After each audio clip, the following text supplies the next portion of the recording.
untuk bersama-sama pelatihan menjadi talent pada siang hari ini. Pertama dengan judul Jadi Satgas Anti Bullying. Tentu ini menjadi persoalan kita yang sangat luar biasa. Gimana kita tidak mengatakan bahwa korban dari bullying adalah aset yang memastikan masa depan kita semua. Tentu kita harus kenal lebih dekat apa landasan dan apa yang harus kita lakukan ketika kita bicara tentang bullying. Satu, kita bicara tentang legal standingnya, bahwa Undang-Undang Dasar 45 pada pasal 28B menyatakan bahwa setiap anak berhak atas kelangsungan hidup dan tumbuh berkembang, serta mendapatkan perlindungan dari kekerasan dan diskriminasi. Ini tidak bisa kita hindari dan ini menjadi pegangan kita semua, karena dia dan mereka adalah aset yang akan menjadikan masa depan kita akan lebih baik.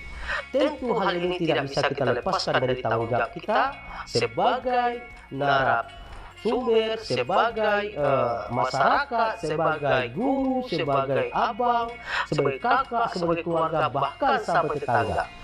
Apa yang mesti kita lihat bahwa kalau kita bicara bullying, kita tidak asing lagi.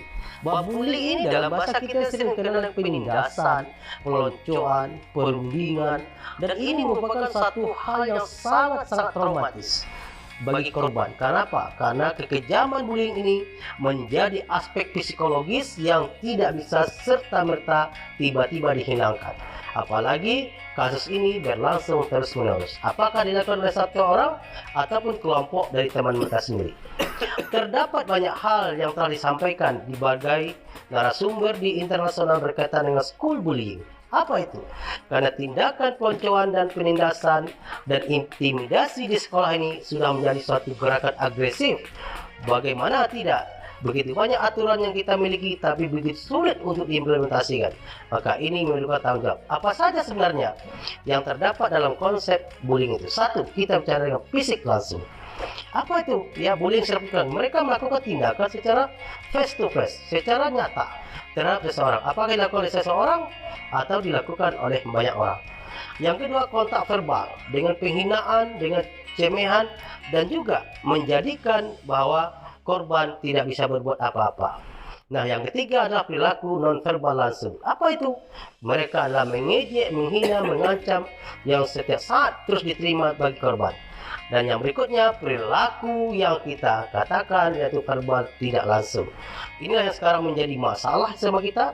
Sejak di era digitalisasi ini, euforia digitalisasi ini menjadikan ya perilaku nonverbal tidak langsung ini menjadi sumber-sumber yang paling banyak memotivasi terciptanya bullying. Apalagi cyberbullying. Artinya kita melihat di dunia maya begitu banyak ya konten-konten yang memberikan atau menyediakan fasilitas dan bahkan mereka merekam video dan merekam daripada konsep-konsep lain sehingga menjadikan bahwa bullying cyber ini menjadi ancaman serius. Nah, yang terakhir yang kita kenal dengan pelecehan seksual. Nah, ini kita katakan bagaimana seorang korban ya dilakukan kehormatannya dengan tindakan-tindakan yang sangat memberikan dampak secara psikologis. Inilah yang menjadi akibat yang harus dilakukan. Sekarang mari kita bersama cegah bullying di sekolah. Apa yang dilakukan? Pertama, kita lihat korban bullying itu sendiri. Satu, mereka akan mengalami ketidakmampuan dan fisik secara mencolok seperti lebih kurus, lebih gemuk dan sebagainya. Yang kedua, dianggap lemah atau tidak mendapat atau membaca, bahkan membela diri. Bahkan yang berikutnya, mereka merasa tidak percaya diri atau rendah diri. Yang berikutnya, mereka kurang populer, bahkan ya dengan anak lain, bahkan mereka mengatakan mereka tidak punya teman. Nah, faktor dari pelaku apa yang menjadi dasar mereka melakukan bullying? Pertama adalah mereka mencari popularitas. Biasalah di masa puberitas mereka senantiasa sering memperlihatkan aktualisasi diri mereka. Dan kemudian yang berikutnya, mereka juga ya menjadikan korban bullying sebagai ya ranah yang sulit untuk mendapatkan pergaulan karena sangat terbatas dengan kondisi psikologis yang sangat menderita. Nah, yang berikutnya ya penyebab pelaku juga menyampaikan mereka sering yaitu memiliki rasa percaya diri ya terhadap dirinya sendiri, tapi mereka mengorbankan orang lain terhadap apa yang sebenarnya mereka tidak sadar. Nah, inilah yang sebenarnya problem yang mesti kita pilih dan pilih satu-satu terhadap apa yang sebenarnya menjadi konsumsi kita bersama, bahwa bullying ini sesuatu yang mesti kita stop dari sekarang. Apa dampak yang paling bersiko? Pertama di sekolah. Pertama dah bagi pelaku. Pertama, mereka itu ya sangat percaya diri. Kenapa? Karena mereka sudah hebat. Yang kedua, mereka cenderung bersifat agresif dengan tindakan yang tidak terkontrol. Yang ketiga, mereka adalah memiliki watak yang sangat keras dan mudah marah, impulsif, dan mereka juga zona ataupun toleransi yang rendah terhadap frustasi. Mereka tidak pernah merasa iba ketika temannya dibully, bahkan mereka ketawa, mereka bertepuk tangan. Ini merupakan suatu hal yang sangat menyedihkan. Nah, sekarang kita bicara dampak korban. Apa? Pertama, dia akan cemas, ketakutan, tidak mau sekolah, hilang konsentrasi, tidak lagi memiliki harga diri, mengakibatkan isolasi sosial, dan bahkan rentan dari mereka mengalami depresi. Bahkan yang paling fatal, mereka sampai memutuskan untuk mengakhiri kehidupan mereka. Ini merupakan satu tragedi kemanusiaan yang sangat kita tidak sukai, dan inilah menjadi tugas kita bersama. Apalagi yang harus kita lakukan? Korban bullying. Pertama, kita harus bicara tentang apa? Aspek negatif atau dampak negatif terhadap perkembangan anak. Kita bicara ada aspek motorik, yaitu bagaimana bullying ini secara fisik dapat mengganggu perkembangan motorik mereka. Apa? Karena mereka sudah tidak sanggup lagi mengembangkan pikiran mereka karena begitu banyak yang menjadi catatan bagi mereka. Yang berikutnya, aspek kognitif. Secara psikologis mengatakan mereka dapat mendatangkan menghambat potensi, inovasi, kreativitas, ide, karena mereka sudah ditakutkan dengan situasi yang mereka hadapi. Nah, yang berikutnya, aspek sosial emosional. Ini yang kita katakan mereka akan mengalami kecemasan, mereka banyak takutnya, mereka banyak diam diri, mereka banyak tidak mau bersosial kepada masyarakat ataupun buat teman. Nah, yang terakhir, mereka akan memiliki kelemahan berbahasa. Berbahasa adalah merupakan satu jangkauan komunikasi, tapi ketika mereka menjadi korban, maka mereka tidak akan banyak untuk bisa berbuat bahasa. Bahkan mereka akan berbahasa pun mereka akan berkata kotor. Inilah yang menjadi tantangan kita bersama pada masa yang datang. Nah, kita lihat data seperti ini mungkin kita bisa punya. Ada hampir sekian persen kejadian-kejadian yang terjadi itu di sekolah berusia 13 sampai 17 tahun, dan hampir dominan pelaku bullying itu bahasa kitanya adalah senior kepada junior. Nah, data ini menjadi referensi kita bersama, dan ini baru kita ambil data yang 2023 pada bulan November. Ini artinya bahwa konsep kasus bullying ini sudah di mana-mana terjadi, dan kita harus menginsafi dan bersepakat untuk sama-sama membasmi konsep ini. Nah, ini juga yang menjadi data yang kita miliki pada hari ini. Nah, sekarang kita lihat di mana sebenarnya markas besarnya, di mana markas besarnya daripada kekerasan ini. Pertama, kita bicara dalam konteks sekarang ini, tidak ada satupun anak-anak tidak memiliki Facebook, tidak lagi Twitter, bahkan WhatsApp, bahkan YouTube, bahkan sampai kepada Instagram dan sebagainya. Semua aplikasi sosial media, bahkan ini menjadi sarana dijadikan tempat cyberbullying. Ini yang harus kita sadari. Nah, kasus-kasus ini juga akan menjadi catatan kita bersama. Pertama, kita menyadari bahwasanya anak adalah aset yang akan menjamin masa depan kita. Maka data ini bisa kita baca, bisa kita bahas seberapa rentannya bahwasanya masalah bullying ini menjadi masalah kita bersama.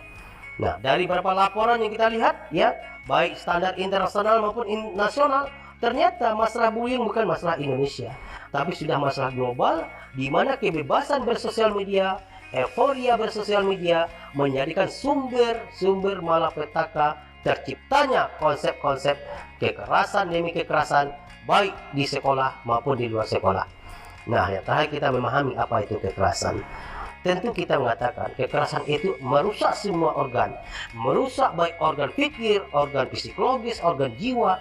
Bahkan ini juga akan menjadi ancaman yang luar biasa ketika kekerasan ini menjadi ranah yang terbuka, apalagi dalam dunia pendidikan kita. Nah, ini kita menghimbau seluruh pihak untuk sama-sama bagaimana kita menyikapi ini. Riset yang terbaru kita dapatkan bahwa sebagian besar daripada kegiatan kita bullying ini tidak ada lain merupakan masalah yang sangat luar biasa, dan yang paling berisiko adalah ketika kontrol yang kita miliki, baik dari segi kontrol implementasi undang-undang aturan, baik kontrol cara pendidikan, baik kontrol di keluarga, baik kontrol cara bergaul, dan ini menjadi ancaman ketika kita tidak lagi menyadari bahwa bullying merupakan masalah yang serius. Sekarang kita apa? Maukah kita bersama melawan? Ayo, ini kita lawan. Apa saja yang harus kita lihat? Pertama, kita harus mengejar perundungan cyber. Tentu negara, pemerintah punya kapasitas melakukan blokir, melakukan kontrol terhadap penyebaran bullying yang dalam cyber. Yang kedua, dapat dilakukan dengan menggunakan pesan singkat. Jadi artinya apa? Cyberbullying itu punya space yang luar biasa. Mulai daripada cybernya, pesan singkatnya, sampai foto-foto yang memalukan, ancaman dan sebagainya.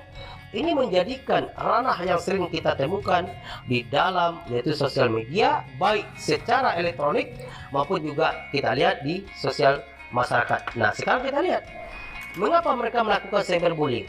Pertama, ya mereka ingin bercanda, tapi bercandanya berkelebihan sehingga yang dicandai juga tidak nyaman. Yang kedua, mereka marah dan ingin balas dendam. Yang ketiga, mereka frustasi. Mereka juga mencari perhatian. Mereka sekedar bukan hiburan tadi, mengisi waktu luang, tapi ingin mereka juga menunjukkan kekuatan. Artinya mereka punya alasan kenapa mereka jadi pelaku. Tapi intinya mereka juga melakukan itu berdasarkan realitas komunikasi dan hubungan yang terjadi selama ini. Nah, apa saja yang termasuk cyberbullying itu? Pertama adalah kita lihat mengirim pesan-pesan kasar sampai memaki. Yang kedua, kita lihat lagi pelecehan, mengirim pesan-pesan gambar hinaan, cemoohan. Yang kita lihat lagi bagaimana fitnah, mengirim pesan-pesan yang tidak benar, mengejek, menjelek dan sebagainya. Kemudian kita lihat peniruan, berpura-pura, ternyata mereka melakukan, dan ini menjadi hal yang sangat sering dan senang sebenarnya dilakukan oleh pelaku, dan itu juga semakin mudah diakses oleh korban. Nah, apalagi ini menjadi sebuah catatan euforia sosial media kita yang tidak lagi batas, mulai dari umur 6 tahun sampai usia tua pun kita sudah banyak menghabiskan waktu di sosial media.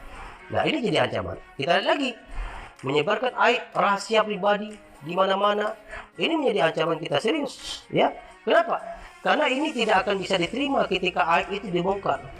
Nah, kemudian ada pengucilan, menjauhkan dari teman dan sebagainya. Nah, masuk lagi kuntitan, ataupun di bahasa kitanya itu melakukan aktivitas perkataan undang-undang yang mengandung hinaan dan sebagainya. Nah, ini menjadi ancaman. Nah, sekarang kita lihat apa dampak yang paling serius. Pertama, mereka akan menjadi pemarah luar biasa. Yang kedua, dia akan mengisolasi diri. Kalau bahasa kitanya inferiority conflict, mereka akan lari dari kehidupan normal. Yang ketiga, mereka akan depresi. Nah, yang paling empat lagi, dia akan sakit. Dan kelima, dia akan mengalami aib penghinaan yang luar biasa. Nah, ini kan indikator harga diri manusia. Ketika ini sudah ada pada diri manusia, maka jangan heran para sobat pelatihan semua akan terjadi banyak bunuh diri di negara kita. Nah, sekarang kita apa tips yang harus kita lakukan? Pertama, kita harus melakukan apa yang katakan itu adalah jangan sempat kebebasan ini tidak terkontrol. Jangan sempat kebiasaan ini terus dilakukan. Jangan sempat orang-orang tidak percaya, tidak mau, tidak kompak untuk bersama. Yang berikutnya, jangan sempat korban terus berjatuhan. Yang keempat, jangan menangis ketika aset masa depan kita penuh dengan masalah psikologi. Ini yang perlu kita lihat dalam konteks ini.